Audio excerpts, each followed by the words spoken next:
예,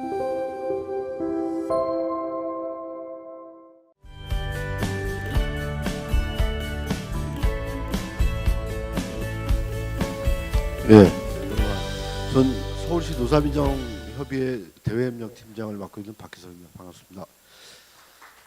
서울시 산하투자출연기관의 그 임단협이 끝난 데도 있고 아직 한참 마무리하고 있고 이런 바쁜 시간에 노사 실무 책임자들을 모시고 회의가 있을 때 저희가 서울시 노사민정에서 노사민정 아카데미라는 교육 사업이 있는데 별도로 지금 마련하기가 좀 어렵고 그래서 오늘 실무협의회 앞전에 좀 배치를 좀 했습니다.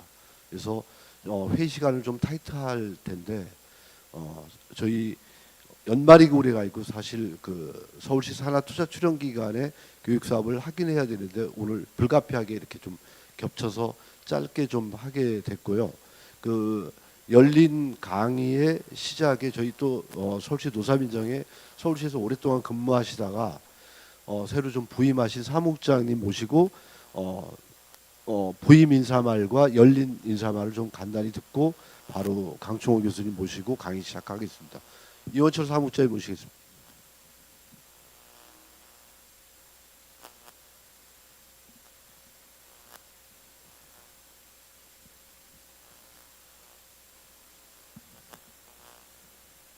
안녕하십니까. 전 이번에 11월 1일자로 그 노사민정협의회 사무국장으로 발령 받았어요. 예. 아직까지 뭐 돌아가는 업무를 확실히 파악하지 못했는데 여러 가지 업무들 중에서 또 이 노사정협의회, 실무협의회가 또 굉장히 또 중요한 역할을 하는 것 같더라고요. 예. 그에 앞서서 이렇게 또 교수님, 강충호 교수님 모시고 이렇게 강의를 하게 돼서 기쁩니다. 그리고 여러분들 아침에 약간 쌀쌀한데도 불구하고 이렇게 일찍 나오셔서 감사드립니다. 오늘 교육은 그 ESG 관련한 건데요. 뭐 대부분 다 잘 아실 거예요. ESG 관련해 갖고는 그 옛날에는 그 재무적인 평가로 기업을 평가했는데 이제는 재무적인 평가와 별개로 이제 ESG를 가지고 그 기업을 평가하는 가치 평가하는 그 기준이 되어 있기 때문에 지금 뭐 각 기업이나 공공부문도 마찬가지인데 노사 협력하고 단체 협약할 때 ESG 관련된 부분을 이렇게 넣는 것 같더라고요. 그래서 노사가 함께 실천해가는 뭐 그런 부분을 넣는 것 같은데 굉장히 중요한 이슈로 등장하고 있습니다. 여러분들 이제 오늘 그 교수님의 그 강의 들으시고 이 부분에 대해서 이제 기업에 가서든지 기업을 경영하고 또 운영해 나가고 또 노조가 노사 간에 협력하면서 이런 부분에서 어떤 방향으로 나가야 될 건지를 한번 나름대로 생각해 봐 주시기 바랍니다. 예, 강의 잘 듣기 바랍니다.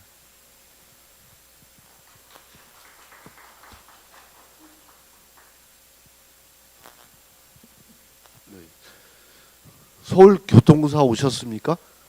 네, 아직 안 오셨는데 서울교통공사 이번에 그 노사 합의문에 보니까 노사는 ESG 경영을 통해서 사회적 공헌에 이바지한다 이런 조항들이 좀 있는데 아마 각 투자 출연기관에서 ESG 부분에 대해서 노사 간의 어떤 합의나 이런 부분들이 요구되고 있는 그런 것 같습니다. 그래서 아마 우리나라에서는 최초로 대학의 학부과정과 석사과정을 만드는 아주대학교에서 ESG에 대해서는 가장 그 오랫동안 연구하시고 했던 강충호 교수님 모시고 ESG와 기업, 노동자의 사회적 역할에 대해서 강의를 좀 듣겠습니다. 강충호 교수님 힘차게 박수를 모시겠습니다.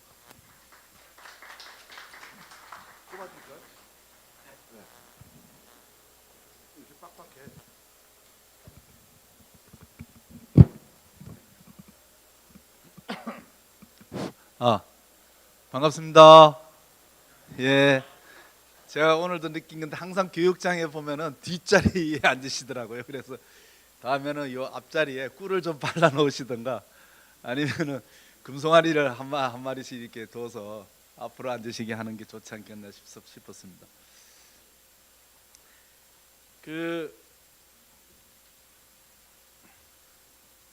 하여튼 뭐 오늘 아침 이런 시간에 귀한 시간을 내서 이렇게 모이셨는데 하여튼 그 헛되지 않도록 제가 잘 중요한 말씀을 좀 드려야 될 것 같습니다. 소개를 잠깐 드리자면은요, 제가 이제 그 여기 그래서 제가 아까 우리 박희석 선배님한테 여쭤봤는데 주로 민주노총 소속이시더라고요. 근데 이제 저는 한국노총에서 홍보본부장 국제국장을 했습니다. 2010년까지. 그러고 이제 국토부 장관 보좌관으로 갔다가 또 작년까지는 철도공사 코레일이죠.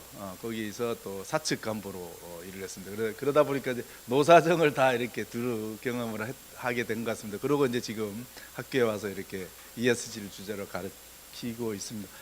그 뭐 이력이 좀 쭉 있습니다만은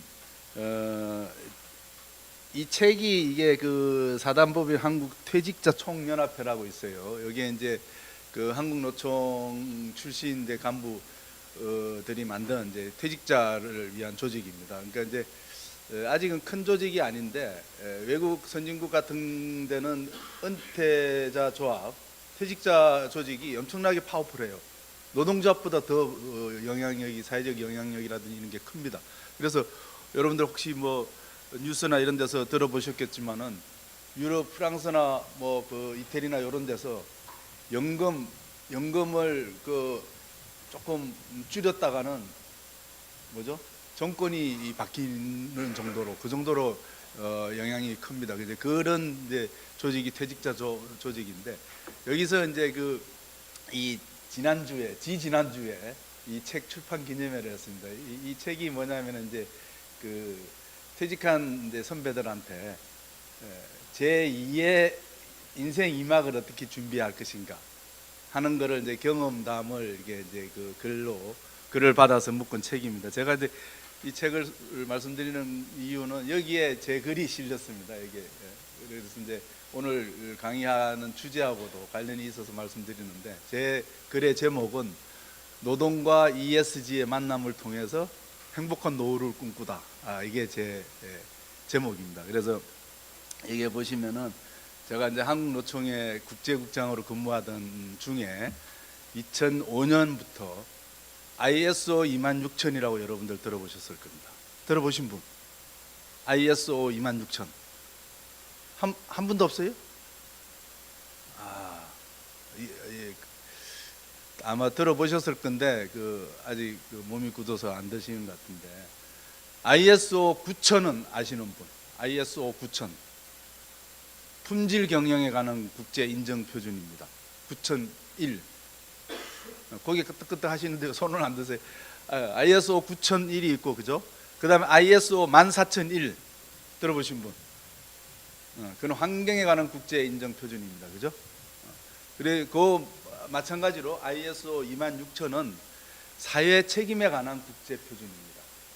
그게 이제 이 2005년부터 개발이 시작이 돼 가지고 2010년까지 5년에 걸쳐서 개발이 돼요. 보통 국제 표준 하나 개발되는데 한 3년 정도 이렇게 걸리는데 사회 책임에 관한 국제 표준 ISO 26000 5년에 걸쳐서 개발이 됐어요. 그리고 인원도 보통 국제 표준 하나 개발되는데 뭐 전문가들 한 20명 정도가 모여서 이제 표준 하나를 만듭니다. 한 3, 4년 이렇게 걸쳐 가지고. 근데 ISO 26000은 전 세계 80개국 정도에서 전문가들이 400명 정도가 모여가지고 5년에 걸쳐서 엄청난 토론을 거쳐서 만든 표준이 ISO 26000입니다. 그래서 이 텍스트 길이도 엄청나게 길고 보통 표준 하나 해봐야 뭐 한 길어봐야 3, 40페이지입니다. A4 용지로. 근데 ISO 26000은 100페이지가 넘어요. 그만큼 방대하고. 그래서 ISO에서 가장 심혈을 기울여서 만든 표준이고 지금도 가장 그 ISO에서 자부심을 가지고 있는 지금도 이제 2010년에 그게 공표가 돼서 지금 13년이 지났죠. 그런데도 여전히 굉장히 가장 중요한 표준으로 이렇게 얘기가 되고 있는데 그 ISO 26000 표준을 만드는 작업에 제가 이제 노동 파트 전문가로 참여하게 됐었습니다. 그게 계기가 돼서 이제 지금 ESG까지 왔는데 그 ISO 26000이 뭐냐면 사회 책임에 관한 국제 표준인데요. 처음에는 이제 그 CSR이라고 여러분들 많이 들어보셨죠? CSR, 기업의 사회적 책임. 여기 지금 회사에서 오신 분들도 계시잖아요, 그죠? 제가 듣기로는 노사 양측 실무 간부들이 오신 걸로 들었는데 그 기업의 사회적 책임 CSR이라고 그러죠. 그래서 ISO 26000이 처음에는 CSR에 관한 표준으로 이게 개발돼 이러고 시작이 된 거였어요. 그러다가 논의 과정을 통해서 아니 왜 기업만 사회적 책임이 있느냐, 그렇잖아요, 그죠? 우리 사회를 구성하는 여러 조직들이 있는데 정부도 있고, 그죠? 무슨 뭐 NGO들도 있고, 학교도 대학도 있고, 병원도 있고, 하여튼 그런데 왜 기업만 사회적 책임이 있느냐? 그래서 CSR에서 C가 떨어져 나갑니다. 그래서 ISO 26000은 CSR에 관한 표준이 아니고 그냥 SR에 관한 표준이에요.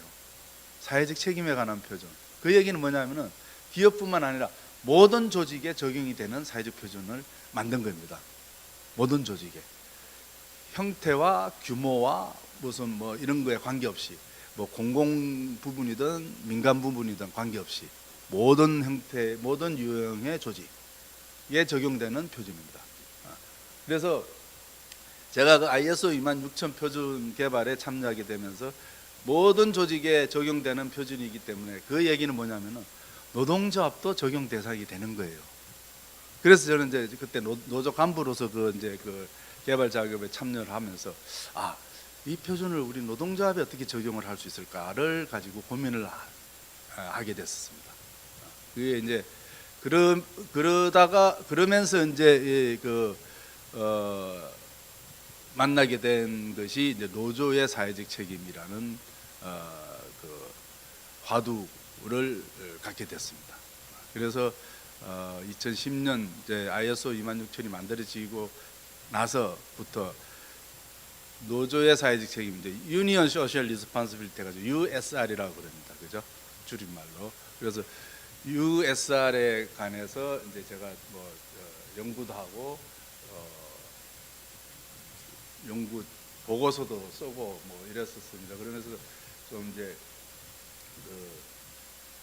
노조도 사회적 책임을 제대로 이행을 해야 된다 하는 주장도 하고, 그리고 또 제가 그때 한국노총에 있을 때이기 때문에 한국노총 내에서도 우리 노동조합이 어떻게 사회적 책임을 인식을 하고 어떻게 이행을 하는 것이 바람직할 것인가 하는 것에 대해서 이제 같이 내부 간부들하고 토론도 하고 뭐 이렇게 했었습니다. 제가 이제 이 얘기를 장하게 하는 이유는 그게 계기가 돼가지고 지금 오늘날 ESG에 까지 전문가로 이렇게 이제 제가 활동을 하게 됐다 하는 말씀을 드리고자 말씀을 드렸습니다. 그래서 그러한 내용들이 이 책에 실린 제 글에 실려 있습니다. 그래서 뭐 제가 이 책을 다 드리지는 못하고 우리 박희석 선배님한테 제가 드리고 갈 테니까, 그리고 혹시 여러분들 그 내용이 궁금하신 분들 있으면 거기에 앞에 보면 제 이메일 있죠.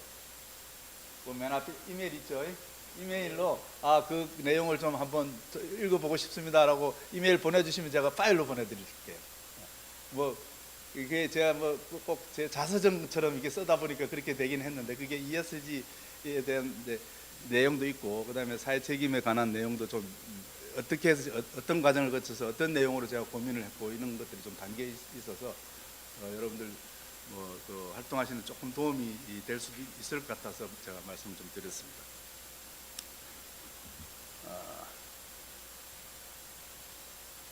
예, 오늘 이제 뭐 짧은 딱 1시간 제가 시간을 받았는데요.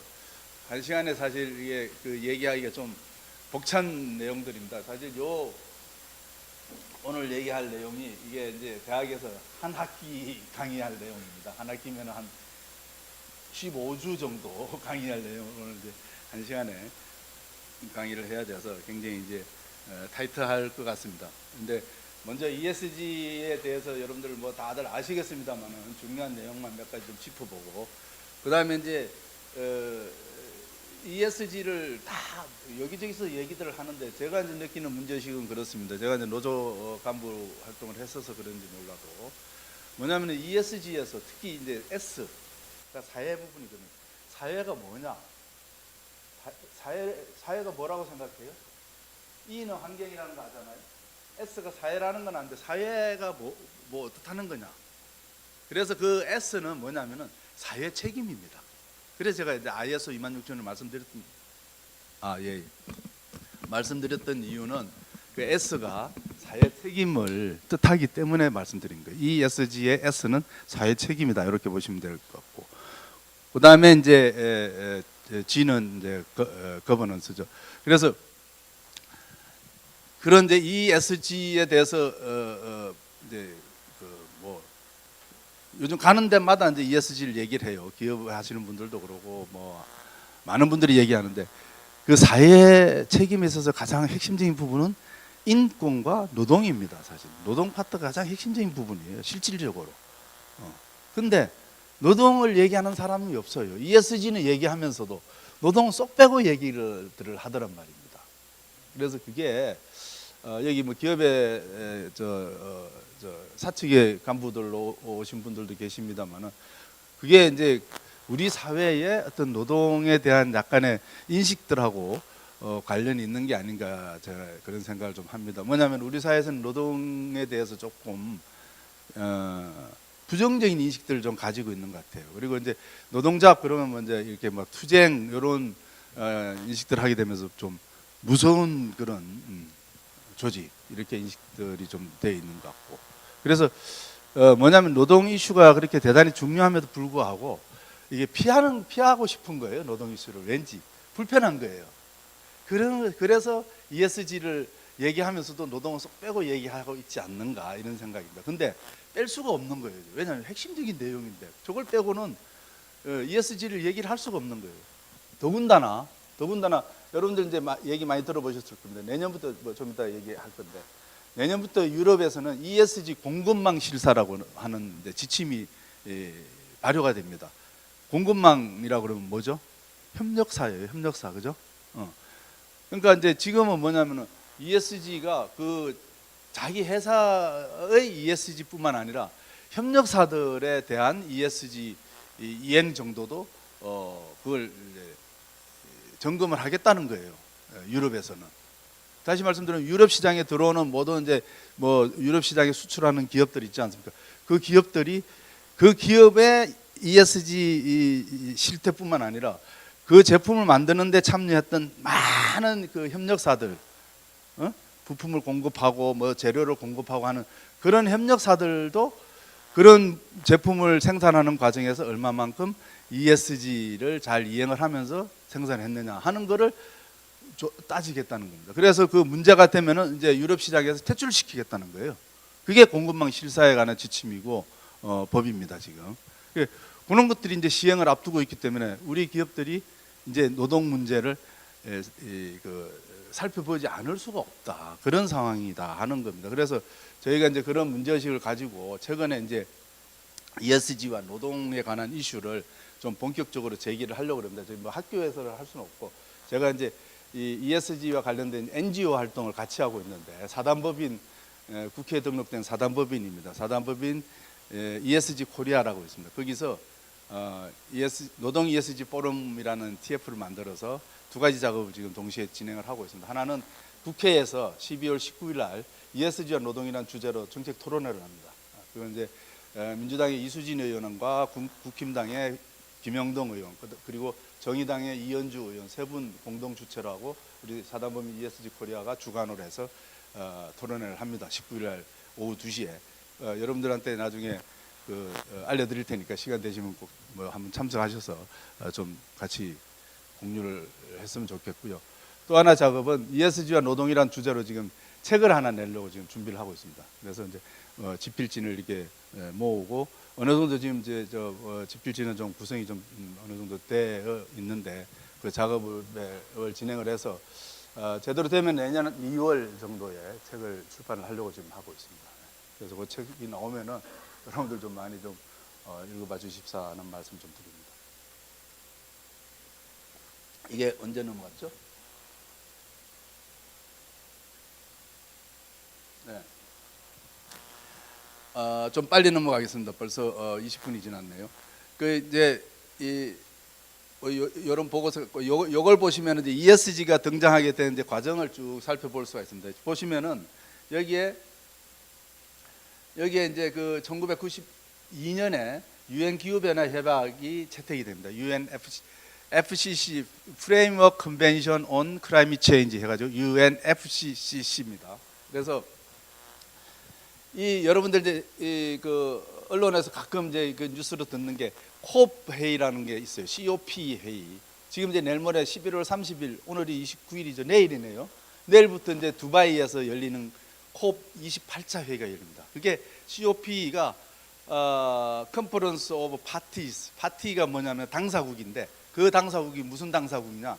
요거예요. 유엔 기후 변화 협약을 비준한 당사국이에요.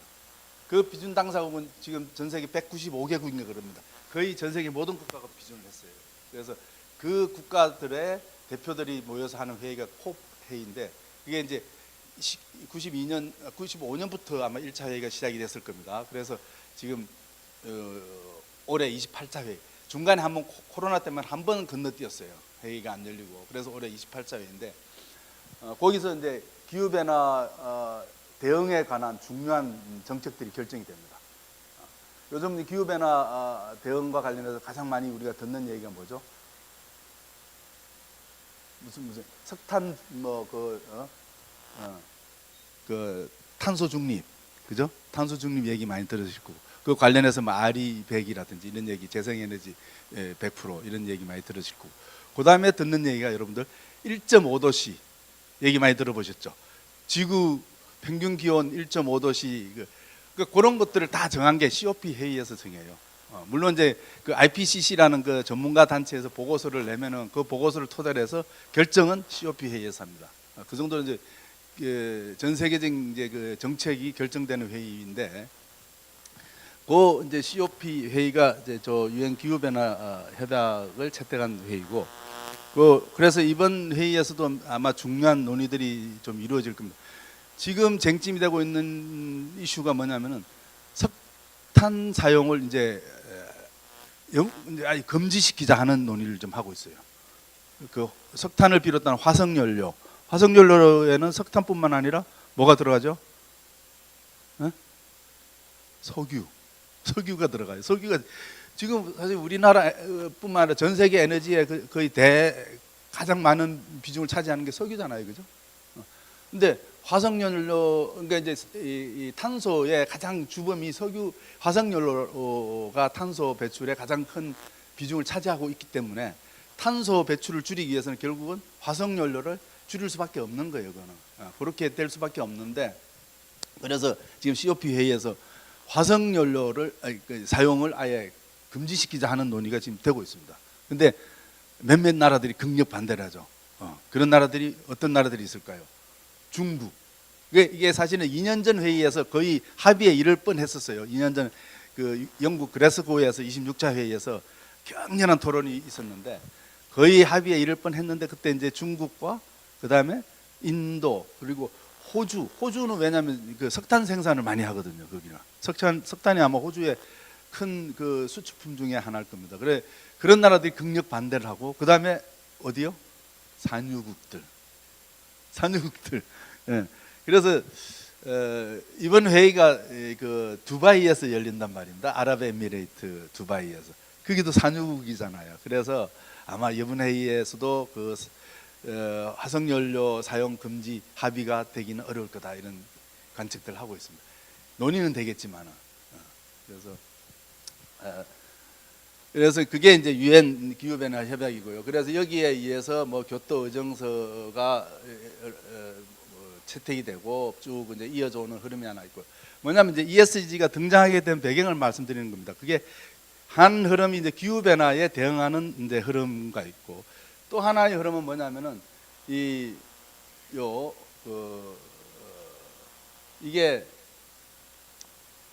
그 라운드 테이블, 비즈니스 라운드 테이블의 약자입니다. 이게 이제 미국의 그 중요 200대 기업의 CEO들이 모인 단체입니다. 우리나라로 치면 정경련하고 비슷한데요. 정경련이 최근에 이름 뭐 바꿔서 무슨 한국 뭐 이렇게 이름을 바꾼 걸로 알고 있는데, 여기에 이제 그 전 세계 자본주의를 이끌고 있는 이제 미국 대기업의 그 CEO들이면은 어떻게 보면 전 세계 자본주의를 지금 리드하고 있는 분들입니다. 이분들이 모여서 2019년에 무슨 선언을 하느냐? 우리들이 상식으로 알고 있는 게 뭐죠? 기업의 가장 큰 목적은 뭐죠? 기업의 가장 큰 목적 이윤 추구죠. 그죠? 그렇게 우리가 배워왔고 그 당연한 상식으로 알고 있었어요. 근데 전 세계 자본주의를 이끌고 있는 이 BRT 리더들이 모여서 무슨 선언을 하냐? 기업의 가장 중요한 목적은 이윤 추구, 더 이상 이윤 추구가 아니다라고 얘기를 해요. 그래서 다시 말씀드리면 이윤 추구는 주주들의 이익을 극대화하는 것인데 그것이 기업의 궁극적인 목적은 아니다라고 선언을 합니다. 그럼 뭐냐? 주주뿐만 아니라 기업을 둘러싼 많은 이해관계자들이 있어요. 그분들이 누가 있나요? 소비자들이 있죠. 그다음에 저 회사 직원들이 있죠. 그죠? 그다음에 또 누가 있나요? 지역 사회 주민들. 그죠? 그런 하여튼 그 기업을 둘러싼 이해관계자들 여기 있잖아요. 고객, 그다음에 직원, 그리고 공급자 이건 이제 협력사들을 얘기하는 거죠. 그다음에 지역 사회 이런 이해관계자들의 기대와 요구에 부응하는 것이 기업의 궁극적인 목적이다라고 선언을 합니다. 그죠? 주주의 그 이윤만 바라보는 것이 아니다 하는 거죠. 그래서 왜 이런 얘기를 하게 됐느냐 하면은 우리 그 기업들이 또는 이제 현대 자본주의가 지금과 같이 이런 그 소수 주주들만의 어떤 독식 구조로 가다 보면은 이 사회가 더 이상 지속 가능하지 않다라는 그런 자각들을 하게 된 거예요. 그러면서 이제 그러면은 어떻게 해야 될 것인가 하다 보니까 주주들뿐만 아니라 기업과 관련된 모든 이해관계자들의 이익을 같이 고려를 해야 된다 하는 생각에 이르러서 이런 이제 그 성명서를 내게 된 겁니다. 그래서 이게 뭐냐면은 이해관계자 자본주의라 그래요. 스테이크홀더 캐피탈리즘. 그 전에는 주주 자본주의는 뭐죠? 주주 자본주의. 주주는 쉐이크홀더라 그러죠. 쉐어홀더 캐피탈리즘이라 그랬는데 그거를 이제 스테이크홀더 이해관계자 자본주의로 이렇게 이제 전환을 선언한 겁니다. 이게 오래 안 돼서 2019년이고 그다음에 그 다음 해 2020년에 다보스에서 매니페스토 2020을 선언하는데 이것도 비슷한 얘기입니다. 가장 특히 최근에 일어난 얘기예요. 그러니까 전 세계 자본주의가 이렇게 변화하고 있어요. 이게 그 미국에서만 일어난 일일까요? 우리나라에서도 이런 비슷한 일이 일어났습니다. 그게 언제? 작년에 대한상공회의소, 우리 기업을 대표하는 조직이 대한상이잖아요. 여러분들 뭐 경총도 있고 정경련도 있습니다만 경총이나 정경련은 한 파트를 대표하는 거예요. 정경련은 대기업, 경총은 이 노사 문제를 대표하는 기관이에요. 그러지 않고 전체 기업을 대표하는 기관은 대한상입니다. 그 회원들 모든 기업들이 다 회원이고. 그래서 대한상이 지금 뭐 최태원 씨가 거기 회장인데 대한상의에서 작년 5월달에 저 BRT 선언 비슷한 걸 합니다. 우리 기업들도 그래서 신기업가 선언을 해요. 그래서 우리도 이제는 주주 자본주의가 아니고 이해관계자 자본주의로 가겠다라는 선언을 합니다. 우리 언론에서 잘 안 다뤘어요. 그게 굉장히 중요한 의미인데. 그래서 지금 이제 그걸 선언을 하면서 만든 게 BRT 비슷한 걸 만들어요. 그래서 그걸 ERT에서 엔터프라이즈 기업의 또 다른 영어가 엔터프라이즈잖아요. 엔터프라이즈 라운드 테이블 해가지고 ERT라는 조직을 만들어서 지금 실질적으로 활동을 하고 있습니다. 그 여러분들 한번 검색을 해보시면 나와요. 그래서 아까 말씀드린 기후 변화에 대한 대응, 그다음에 이 자본주의의 변화 또는 이 사회적 불평등에 대한 대응, 이런 것들이 이제 ESG를 등장하게 된 배경이다 하는 것을 제가 말씀을 드리는 겁니다. 요 CSR에 관한 얘기라든지 이런 거는 그 과정에서 나온 얘기입니다. 그리고 여기 이제 주주 자본주의, 그다음에 이해관계자 자본주의 얘기는 나오니까 한번 보시면 될 것 같고요. 그다음에 이제 기업의 지속 가능한 발전에 대한 얘기를 하는 데 있어서 빠지지 않는 게 이제 트리플 바텀 라인 해서 이제 TBL이라는 얘기인데요. 이 존 L 킹턴이라는 분이 이제 이분이 지속 가능 발전 운동의 대부라고 얘기되는 분이에요. 지금 영국에 지금 살아 계시는 분인데 이분이 이제 94년에 TBL이라는 걸 발표합니다. 아까 이제 우리 사무국장님 잠깐 인사 말씀 중에 말씀을 하셨습니다만은 과거에는 기업의 가치라든지 목표가 재무 가치, 재무적인 성과에만 이제 집중돼 왔다라면은 이제는 그 재무적인 성과뿐만 아니라 사회적 성과와 환경적 성과를 같이 봐야 된다 하는 겁니다. 바텀 라인은 뭐냐? 제일 아랫줄을 얘기해요. 버텀 맨 아래 라인 줄. 이게 보면 여러분들 재무제표에 보면은 수입이 얼마, 지출이 얼마, 그다음에 토탈 얼마 해서 이익이 났는지 손해가 났는지 그게 맨 아랫줄에 그게 기재가 되잖아요. 총계가 그죠?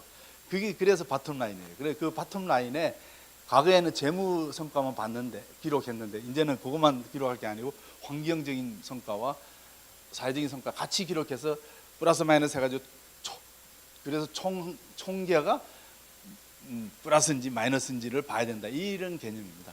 그래서 이 TBL에 대한 얘기가 나오고 여기서 이제 발전된 게 ESG다. 이게 이제 2004년 요 용어에서 처음 쓰여졌고 그래서 이제 그다음에 이제 유엔에서 사회적인 투자 원칙이 만들어지면서 이게 이제 확산이 됩니다. 실제로 이제 투자자들에 의해서 투자자들이 투자 원칙으로 삼게 되면서 이게 이제 아주 급속도로 확산된 거예요.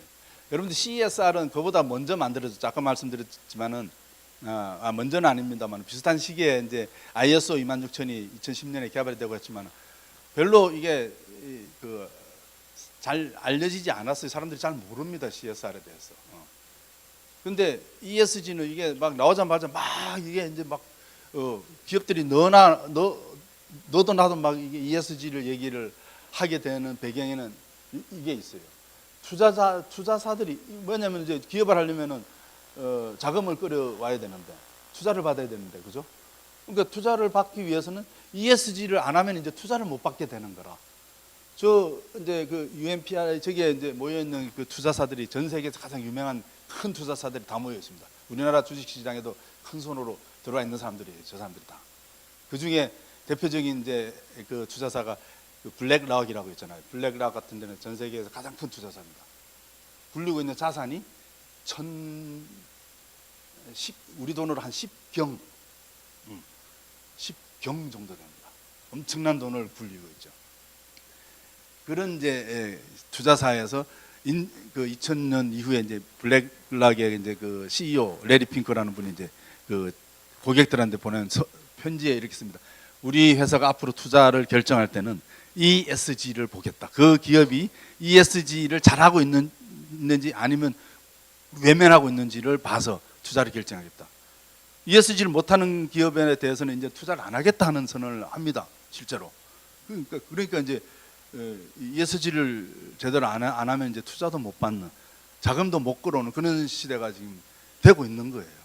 그러다 보니까 이제 ESG가 막 각광을 받게 된 거다 이렇게 보시면 될 것 같고, 그래서 이제 또 하나는 이제 그런 와중에 이 유엔에서 지속가능 발전에 관한 지속 목표가 제정이 됩니다. 물론 그 전에 이제 MDG라고 해서 새천년 개발 목표, 그때는 이제 디벨롭먼트를 그전에는 개발이라고 이렇게 번역을 해서 썼었어요. 그죠? MDG 할 때마다 새천년 개발 목표 그랬다고요. 그 새천년 발전 목표 이렇게 안 했었어요. 그러다가 이제 개발은 조금 의미가 너무 디벨롭먼트의 의미를 너무 축소한 용어다 이렇게 해서 요즘은 이제 발전이라는 용어로 씁니다.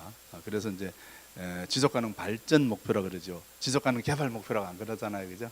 그래서 SDG라는 거를 2015년에 만듭니다. 이게 15년에 만들어서 이제 2030년까지 요 17가지 목표를 이제 전 세계 모든 국가들이 합심해서 이 목표 달성을 하자 이렇게 이제 했죠. 그래서 이 15가지 목표가 ESG하고 또 관련이 된다. 다시 말씀드리면 17가지 목표지만은 이게 ESG 이 세 개 분야로 다 이렇게 나눠진다는 거죠. 물론 이제 그 겹쳐지는 목표도 있고 그렇습니다. 그렇긴 합니다만은 그래서 그래서 이제 이렇게 ESG를 실제로 ESG의 궁극적 목표도 지속 가능 발전을 위한 거다. 그런 의미에서 이제 SDG 목표와 동일한 것이고, 그래서 ESG를 SDG를 달성하기 위한 수단이다 이렇게 얘기를 하고 있습니다. 그래서 ESG와 SDG는 뗄래야 뗄 수 없는 관계다 이렇게 보시면 될 것 같고, 그래서 ESG에 관한 내용을 이렇게 이제 구성이 되어 있습니다. 뭐 그 외에도 있을 수가 있습니다만은 여기서 이제 이 용어와 관련해서 하나 제가 이제 말씀드릴 게 G에 대해서 우리가 환경, 그다음에 사회는 아까 제가 사회 책임이라고 말씀드렸죠. 소셜 리스폰시빌리티가 생략된 용어다 이렇게 이해를 하시면 됩니다. 그래서 소셜이라는 단어를 써요. 안 그러면 소사이어티라고 쓸 건데, 그죠? 영어로 쓰면은. 그래서 소셜이라고 쓰는 이유는 뒤에 리스폰시빌리티가 생략됐기 때문이다 이렇게 이해를 하시면 되고요. 거버넌스가 문제입니다. 거버넌스. 이게 사실 용어가 굉장히 어려운 용어예요. 이게 이제 거버넌스를 우리나라에서는 그동안에 지배구조 이렇게 많이 번역을 해서 썼는데, 사실 지배구조 그러면 정확한 거버넌스의 정확한 뜻이 아니에요.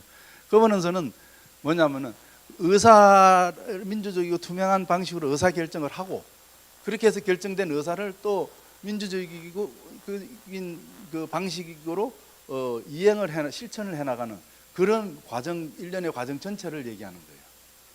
그 전체를 얘기하는 건데, 지배구조라고 얘기하면은 그 하나의 뭐죠? 좀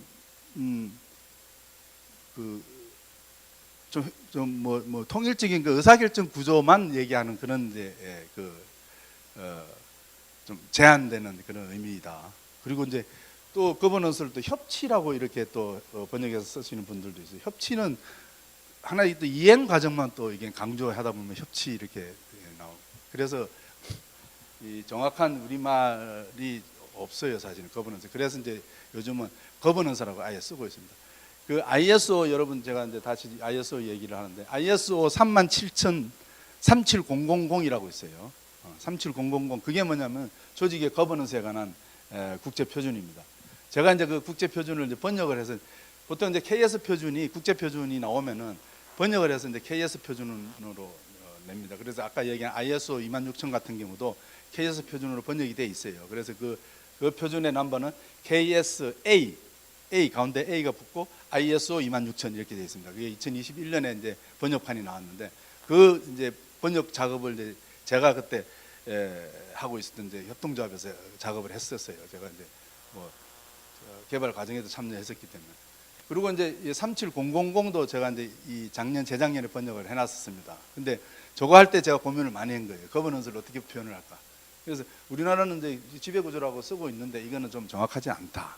그렇지만은 지배구조라는 용어를 다들 쓰고 있기 때문에 또 그걸 무시할 수는 없다. 이래서 이제 고심 끝에 37000 그 용어를 어떻게 썼냐면은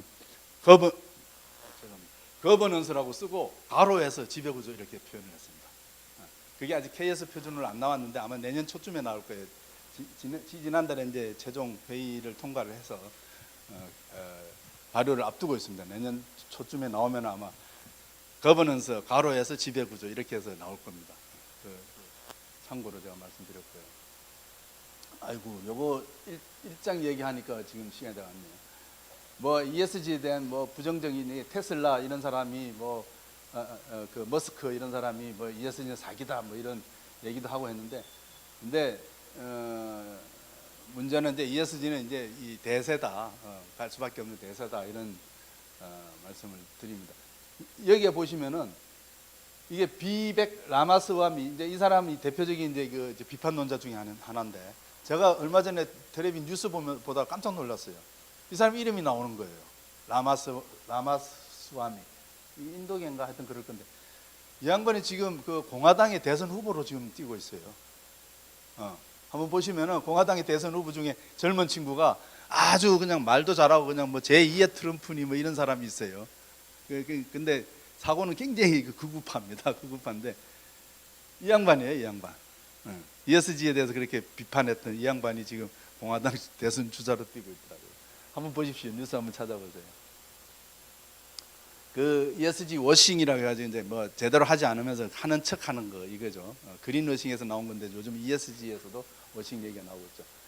그래서 이제 할 수밖에 없는 그런 상황이 이루어지고 있다. 그것과 관련돼서 이렇게 이제 많은 국제적으로 규범도 만들어지고 그다음에 뭐 보고 평가하고 뭐 이런 여러 가지 이제 이런 제도들이 만들어서 운영이 되고 있다. 그리고 아까 말씀드렸던 대로 유럽 같은 데는 이제 그게 규제 수단으로 규제도 하고 있고 그죠? 공급망 실사 지침이라든지 또는 요즘 또 얘기 나오는 탄소 국경 제도 그죠? 탄소 국경세 CBAM이라 그래요. CBAM.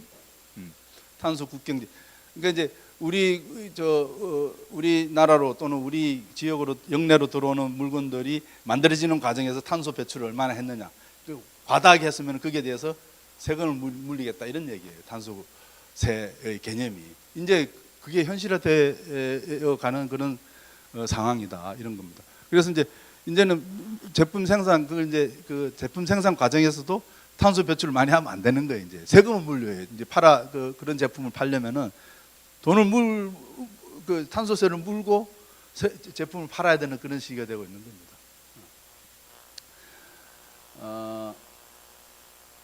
아이고 시간이 제가 이게 예상을 했었는데 이런 거는 그냥 쭉 이제 넘어가겠습니다. 그 다음에 이제 그러니까 ESG에서 이제 그러면 노동과 그 노동기본권과 이런 거에 어떻게 이제 다루고 있느냐 이런 거는 뭐 이제 그것을 그런 근거가 되는 이제 그 국제 규범들이 있습니다. 이런 것들은 여러분들 이제 뭐 노동조합 하시는 분들은 다 아는 내용이니까 그냥 참고로 보시면 될 것 같고요. 그 다음에 이제 그 아까 말씀드렸던 UN SDG 17개 목표 중에 노동과 관련된 내용 어떤 내용들이 있는지 제가 찾아서 이제 여기 해놨으니까 그거 한번 보시고 여기 ISO 26000에서 이제 ISO 26000의 구조가 이렇게 되어 있습니다. 7가지 주제로 되어 있고요. 그 중에 하나가 여기 이제 노동 주제가 있고, 그다음에 인권 사항 중에도 요 노동 부분이 있습니다. 노동 기본권에 대해서는 인권으로 다루고 있습니다. 그런 것들이 있다 하는 것을 보시고 그 구체적인 내용은 요 뒤에 있으니까 한번 보십시오.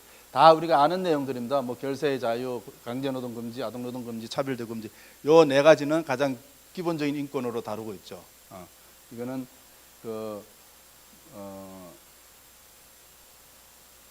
노동 기본권이라고 해가지고 이거는 뭐 노동권보다는 인권으로 이게 다루고 있는 그런 내용입니다. 그다음에 노동 관행과 관련해서는 이제 5가지 부분이 있다. 고용관계 부분, 그다음에 근로조건 부분, 그다음에 사회적 대화, 보건과 안전, 그다음에 교육훈련. 그러니까 이제 이런 내용들이 있다 하는 것만 한번 보시고 이제 내용들은 다 이제 우리가 아는 내용들이에요. 왜 ISO 내용이 새로운 내용이 나올 수가 없느냐면은 ISO 26000이 개발될 때 처음에 이제 2005년에 개발 작업을 진행하려고 할 때 ILO에서 문제 제기를 합니다. ILO라고 하면 국제 노동기구잖아요, 그죠? 여러분들 ISO는요, 이게 이 정부 간 기구가 아니에요. 민간 기구입니다. 엄밀하게 얘기하면 임의기구예요, 민간 기구예요. 국제 표준을 만들고 뭐 이러다 보니까 이게 정부 간 기구가 유엔 기구가 아닌가 이렇게 생각하시지만 아닙니다. 민간 기구예요. 그러니까 민간 기구에서 국제 노동 기준을 만들겠다 그러니까 ILO가 제동을 건 거예요. 아니 너희들이 뭔데 ILO가 그동안에 100년 동안에 만들어서 확립해온 국제 노동 기준이 있는데 그걸 무시하고 니들 따로 국제 기준을 만들어? 그렇잖아요. 제동을 건 거예요, ILO. 그러니까 이제 ISO하고 ILO하고 MOU를 맺습니다. 그럼 어떤 내용이냐? ISO에서 노동과 관련된 내용을 포함을 시키는데 그거는 ILO가 정한 기준을 벗어나지 않는 범위 내에서 하겠습니다. 그리고 ILO가 만들어 놓은 국제 노동 기준을 더 잘 이행하도록 도와주는 수준에서 우리는 이 노동과 관련된 조항을 넣겠습니다. 그렇게 MOU에 그렇게 실제로 내용이 그렇게 돼 있어요. 그렇게 MOU를 체결하고 나서야 ILO가 그럼 우리도 참여하겠다 해서 ILO도 실제로 ISO 26000 개발하는 과정에 참여를 하거든요. 전문가를 파견을 합니다. 그렇게 해서 만들어졌기 때문에 ISO 26000에 나오는 노동과 관련된 조항은 다 ILO 기준 범위 내에 있는 거다. 이렇게 이해하시면 되겠습니다. 15분밖에 안 남았네요. 그 다음에 이제 사회 모범 기준이라고 있어요. 이게 이제 한국 ESG 기준이라고 그러는 건데 이게 이제 원래는 한국 그 기업 지배 구조원이라고 있었어요. 그게 이제 한국 거래소 산하에 있는 이제 그 연구 기관인데 기업 지배 구조 KCGS라고 그래요, 영어로. 그게 이제 그 우리나라 IMF가 나고 그 과정에서 이제 생겼는데 IMF가 이제 우리나라 기업들의 지배 구조가 아까 얘기한 거버넌스가 문제가 있다 해가지고 이제 그걸 개선하기 위해서 만든 기관입니다. 그 기관에서 지금까지는 이제 거버넌스와 관련된 쭉 이제 뭐 평가도 하고 그 다음에 지침도 만들려고 해왔는데 ESG가 이제 대세가 되니까 아예 이제 기관 이름도 바꿔버렸어요. 한국 ESG 기준원으로 바꿨습니다. 지금은. 결정적인 차이가 뭔지 아세요? 결정적인 차이. 원자력이에요. 원자력이 포함되느냐 안 되느냐는 거다. RE100에는 원자력이 포함 안 됩니다. CF에는 원자력이 포함이 돼요. 그래서 원자력은 이제 카본 탄소 배출은 안 하거든 그래도. 그러니까 이제 이게 RE100 대신 CF로 가자라고 얘기를 하고 있는데 우리나라에서는 그게 글쎄요 국제사회에서 그 지지를 얻기는 제가 볼 때는 거의 불가능한 얘기입니다. 불가능한 얘기인데 이 정부의 기조가 뭐 원자력을 중심으로 이렇게 가다 보니까 지금 그 주장을 하고 있는데 지금 거꾸로 가고 있는 거예요. 지금 오히려 세계적인 추세와는 지금 맞지 않다. 얘기가 잠깐 새었습니다만 이 국제 기구에서도 이렇게 이거 보십시오. 금년 6월에 ILO 총회에서 또 이제 정의론 전환에 관한 결의문을 채택합니다. 하고 이사회까지 구체적인 전략과 행동 계획을 마련하라고 주문을 하고 있어요. 지금 아마 이사회가 열리고 있거나 마무리가 됐을 건데, 요건 제가 아직 확인을 못 해봤습니다. 어떻게 이게 만들어졌는지. 여러분들 한번 ILO 홈페이지나 이런 데 들어가셔서 한번 체크를 한번 해보셔요. 아마 이번 이사회 때 이게 논의가 됐을 겁니다. 제가 그 한국노총 국제국장을 할 때 ILO 이사도 비상임 이사를 제가 노동계 이사를 하고 있었어요. 그래서 ILO 이사회도 제가 몇 번을 가서 그 구조나 회의 분위기나 시스템을 좀 아는데 여기서 아마 이번 이사회에서 이게 논의가 좀 됐을 겁니다. 한번 확인해 보시기 바랍니다. 그래서 그 정의로운 전환은 이렇게 지금 되고 있고요. 그 다음에 이제 그 노동이사제 부분은 그 노동이사 이제 ESG에서 노동이사를 도입을 해라 말라 하는 얘기는 없어요. 구체적으로는 없지만은 이사회 구성을 다양하게 해야 된다 하는 얘기는 하고 있어요. 그게 여러분들 많이 들어보셨겠지만 요겁니다. DENI, 그죠? 다양성, 형평성, 포용성, Diversity, Equity, Inclusion. 이게 사회 책임 부분에 있어서 큰 또 화두입니다. 지금 중요한 화두이고, 그래서 지금 이제 그 글로벌 기업에서는 이사회 구성에 여성 비율을 30% 이상 이렇게 하도록 의무적으로 하도록 하고 있어요. 여러분들 우리나라도 지금 그렇게 되어 있는 거 아세요? 우리나라 자본시장법에 이사회 구성을 한 특정성으로만 구성하지 못하도록 되어 있어요. 그 얘기는 뭐냐? 과거에는 우리나라 대기업이나 웬만한 공공기관들, 여기 공공기관도 이사회가 있죠. 다 이사들이 전부 100% 남자들이었어요. 거의 웬만한 데는. 근데 지금은 100% 남자들로만 구성 못하게 되어 있습니다. 법적으로. 그 얘기는 뭐냐면은 여성 이사가 1명 이상 들어가야 돼. 그래서 그게 2019년에 그 자본시장법이 개정되면서 그랬습니다. 제가 알기로는. 그래서 한때 대기업에서 여성 이사 구하느라고 아주 왜냐하면 우리 사회가 워낙 유리천장이다. 여기 여성분들이 이렇게 많이 계십니다. 유리천장이다 보니까 대기업이나 공공기관의 이사급을 할 만한 그런 그런 레벨의 여성들이 많지 않은 거예요. 구인난이 이제 여성 이사 구하느라고 다들 이제 그랬다는 얘기가 제가 얼핏 언론에서 봤습니다만 그 법 때문에 그래요. 그래서 우리나라는 그렇게 아직은 1명 이상이면 되는데 웬만한 글로벌 기업에는 이제 30% 이상 여성 이사가 구성이 돼야 됩니다. 아까 제가 이제 얘기한 전 세계에서 가장 큰 투자사 블랙락에서 이제 자기들이 투자할 때 이사 그 회사의 이사의 30%가 안 돼? 그러면 우리 투자 못 해. 이런 겁니다. 그걸 조건으로 요구를 하고 있는 거예요, 지금. 그래서 그 얘기는 뭐냐면 우리 기업들도 이제 저런 투자사들로부터 자금을 투자를 받기 위해서는 이사 구성이 30% 이상이 돼야 되는 거예요. 이사가 10명이면은 여성이 3명 이상이 돼야 되는 겁니다. 우리 여기 서울시 산하 기관에서도 이사회들이 있죠. 거기도 지금 여성 이사들 1명 이상 다 있죠. 예, 있을 겁니다. 지금 다 그렇게 두도록 우리나라 법이 그렇게 자본시장 법이 그렇게 개정이 됐다니까요.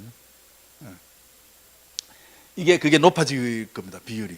제가 그 아까 제 일획 중에 하나 혹시 눈여겨 보신 분이 계실지 모르겠는데 경기도 지속가능발전위원회 제가 이제 공동위원장이에요. 그게 이제 또 한 명의 위원장은 이제 경기도지사가 이제 위원장이고 제가 이제 공동위원장으로 지난달에 10월달에 이제 선출이 됐는데 깜짝 놀랐어요. 경기도 지속가능발전위원회 구성에는 그 위원들이 한 35명 정도 있습니다. 뭐 주로 이제 NGO 활동하시는 분들이 많이 들어와 있는데 학자들도 들어와 있고 그 조례를 보니까요 특정 성이 60%를 넘지 못하도록 돼 있어요. 경기도 지속가능발전위원회 구성에 그 남성이든 여성이든 간에 60%를 넘지 못하도록 돼 있어요. 그 얘기는 뭐냐면은 거의 반반 정도로 구성을 해야 된다는 얘기예요. 그렇게까지 하고 있더라니까.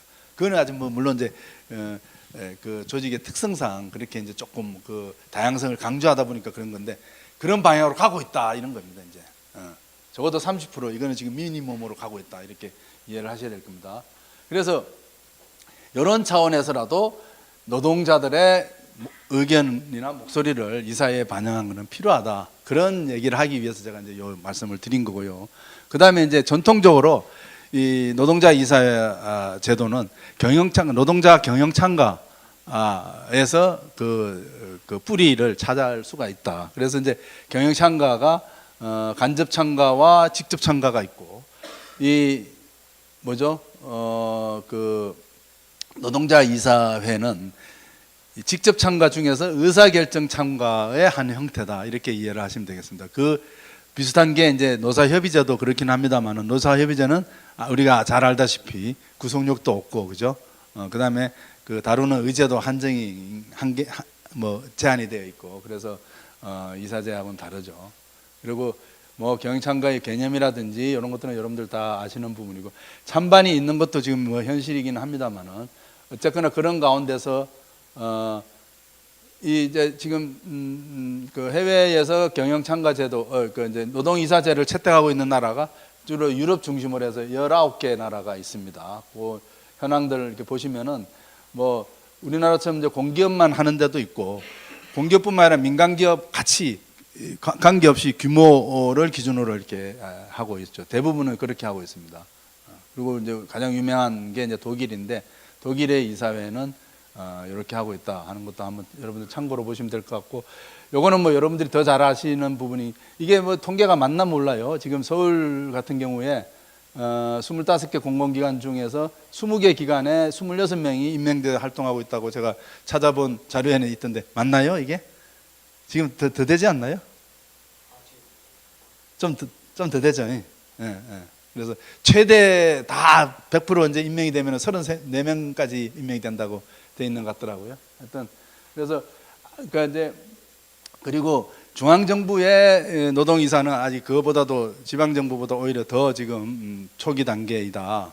그래서 아직도 갈 길이 먼 거는 사실입니다만은 저는 이제 그래서 노동이사제가 이게 뭐 이사들 한 10명 있는데 한 명 들어가서 얼마나 무슨 일을 할 수 있느냐 이런 이제 뭐 좀 한계를 얘기하시는 분들도 많은데 물론 한계가 뚜렷하게 있지만은 저는 그 자체가 굉장히 큰 의미가 있다. 그리고 큰 또 보다 발전할 수 있는 단초가 마련된 거다 이런 생각을 합니다. 그래서 좀 운영을 해 나가면서 조금 개선시켜 나가고 좀 더 이 그 노동자들의 의견이라든지 또는 노동자들의 이제 그 역할, 책임 있는 역할 이런 것들이 좀 더 강화되고 그런 방향으로 발전해 나가야 된다 이렇게 생각을 합니다.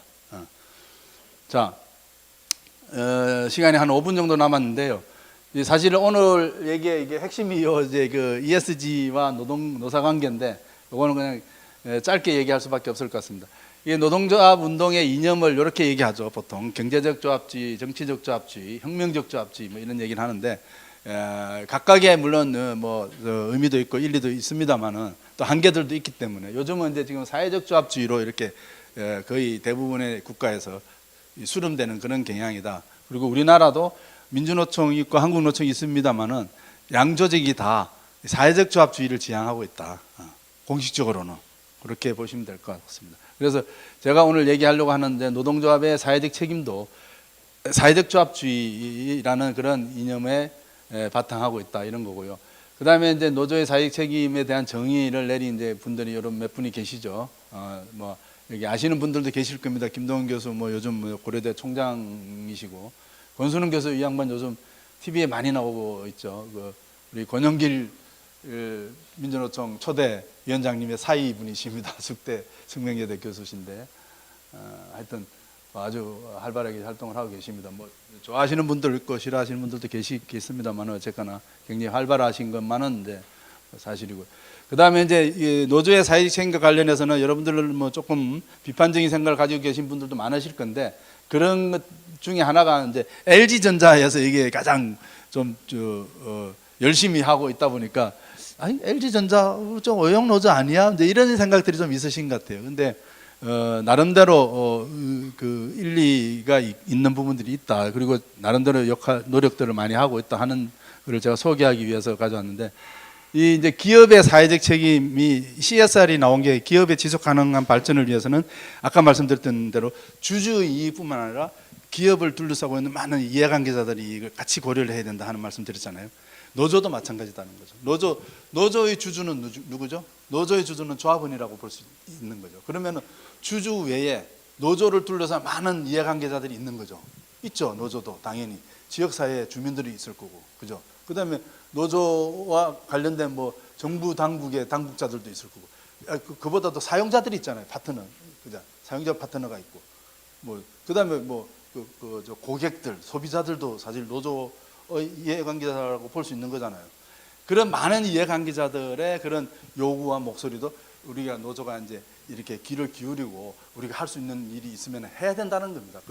그거는 우리 일이 아니야라고 외면할 게 아니라 이제는 그렇게 해야 노조가 좀 이제 그 국민들한테 지지도 받고, 그죠? 좀 그렇게 가야 된다, 이런 얘기입니다. 그런 속에서 이제 노조의 사회 책임이 얘기가 되는 거고, 그러면 노조의 사회 책임이 뭐냐? 아이고, 시간 넘겼네요. 아이고, 5분 내로 끝내겠습니다. 미안합니다. 요거는 이제 IS 26000 아까 이제 7가지 주제 있었죠. 그 주제를 가지고 이제 USR에 이게 이제 적용을 한 내용입니다. 적용해서 이렇게 정리를 한 건데, 이게 예입니다. 그러니까 이런 거를 참고를 해서 이제 사회적 책임 USR에 대한 내용을 이제 구성할 수가 있는 거죠. 그래서 이 USR에 대해서 이제 이 긍정적으로 이렇게 그 의의를 보는 부분도 있지만은, 보시면은 비판도 있다. 그래서 이 긍정적인 부분과 비판적인 요소를 이걸 객관적으로 엄정하게 봐서, 우리는 긍정적인 부분은 채택을 하고, 비판적인 부분은 이건 발전적으로 극복을 하고, 그렇게 해서 노조의 사회 책임을 저는 제대로 찾아 나가고 이행해 나가는 것이 올바른 태도가 아닌가, 이런 생각을 합니다. 방송을 해야 되기 때문에 그렇구나. 미안합니다. 예. 제가 이게 방송 체질이 아니어서 그걸 몰랐네요. 그래서 하여튼 이런 내용들 한번, 제가 시간이 없어 말씀 다 못 드립니다만은 자료에 있으니까 꼭 한번 확인해 보시고요. 마지막으로 이제 이 ESG도 이게 이제 지금까지는 회사만 뭐 ESG에 대해서 고민을 하고, ESG 무슨 그 위원회도 만들고, 또 제가 다녔던 그 코레일에도 ESG 경영처가 있어요. 그 전에 윤리 경영처라고 있었는데 그걸 어느 날 보니까 ESG 경영처로 이름을 바꿨더라고요. 아마 여러분들 여기 기관에서도 아마 ESG 관련된 부서가 없더라도 무슨 전담 팀 정도는 있는 회사들이 많을 겁니다. 그래서 근데 이제 그거를 이제는 기업만 그런 고민을 하게 해서는 안 된다. 나는 우리 노조도 ESG 이게 우리가 무관한 게 아니고 아까 살펴봤지만 그 노동과 관련된 내용들도 많고요. 그죠? 그다음에 이제 ESG를 안 하면은 그 기업이 이제 생존을 못 하게 되는 그런 그 상황이 되고 있다라는 거죠. 그래서 우리 노조의 역할 중에 하나는 물론 이제 노동자들의 권익을 보호하고 권익을 대변하고 권익을 신장시켜 나가고 이런 것이 가장 첫 번째 목표입니다만은 그만큼이나 중요한 거는 우리 사회를 좀 더 민주적인 사회로 만들어 나가고 그죠? 보다 정의로운 사회로 만들어 나가는데 노동자협이 역할을 해야 되는 겁니다. ESG가 그거 아닙니까? 우리 사회 지속 가능한 발전, 보다 민주적이고 보다 사람 살기 좋은 세상, 뭐 노무현 대통령이 얘기한 그런 세상으로 만들자 하는 게 ESG 아닙니까? 노동조합의 목적과 다르지 않다라고 저는 봅니다. 그래서 ESG에 대해서 노동조합들도 이제는 이거는 나는 그거는 뭐 회사 경영진이나 알아서 할 그런 거다라고 하고 나몰라라 할 것이 아니라 이게 이제 우리도 ESG를 하지 않으면은 우리 이제 노동조합도 이제 어려워지게 된다. 이런 생각들을 좀 해야 되는 게 아닌가 이런 생각을 합니다. 그래서 이제 노사 공동으로 ESG를 실천하는 것이 가장 바람직한데 어떻게 할 것인가 하는 거를 이거는 이제 제가 좀 몇 가지 방안을 이렇게 제시를 했으니까 여러분들 한번 보시고 이거를 한번 요 주제를 가지고 한번 노사 간에 허심탄회하게 대화를 한번 나눠보면은 우리 회사 실정에 맞는 우리 조건에 맞는 그런 이거보다 훨씬 또 현실적이고 더 좋은 그런 방안들도 만들어낼 수 있지 않을까 이런 생각을 합니다. 그래서 요 뒤에 나오는 거는 이제 지금 사례들이 있습니다. 몇몇 지금 여러 기업들에서 주로 이제 공공기관들입니다. 아직까지는 보시면은 인천관광공사라든지 뭐 철도시설공단이라든지 이런 주로 공공기관에서 이제 하고 있습니다만은 노사 공동 ESG 실천 선언 이런 걸 하고 있습니다. 아직까지는 보면 선언적인 수준이에요. 아직까지는. 그렇지만 이게 이제 저것도 첫 출발로서 의미가 있다. 아까 제가 USR에 대한 말씀을 드렸듯이, 그 노동이사제 말씀을 하면서 말씀드렸듯이 이것도 마찬가지로 아직은 선언적인 수준이고 좀 더 갈 길이 멀지만은 시작이 반이다 하는 생각을 해서 나는 많은 지금 기업 공공기관에서 노사가 ESG에 대해서 같이 고민을 하고 실천을 하는 그런 노력들을 했으면 좋겠다. 이런 말씀을 결론으로 드리면서 오늘 강의를 마치겠습니다. 죄송합니다. 시간을 좀 어겼습니다. 네. 혹시 뭐 질문 있으시면 한두 분 정도 없으시죠? 감사합니다. 말씀드렸듯이 여기에 있는 실린 글 보실 분들 저한테 이메일 보내주시고 그다음에 혹시 주변에 ESG와 관련해서 나 제대로 공부를 좀 더 해보고 싶다. 아까 말씀드렸던 대로 이제 우리 수도권에서는 아주대학이 유일하게 ESG 학과를 만들어서 지금 석사 과정을 운영을 하고 있습니다. 직장인들을 대상으로 야간 수업을 하고 계시니까 여러분들 마음만 있으시면 하실 수가 있을 겁니다. 그래서 제가 팜플렛 한 5권 정도 가져왔으니까 관심 있으신 분들 가져가셔서 좀 홍보를 좀 해주십시오. 감사합니다.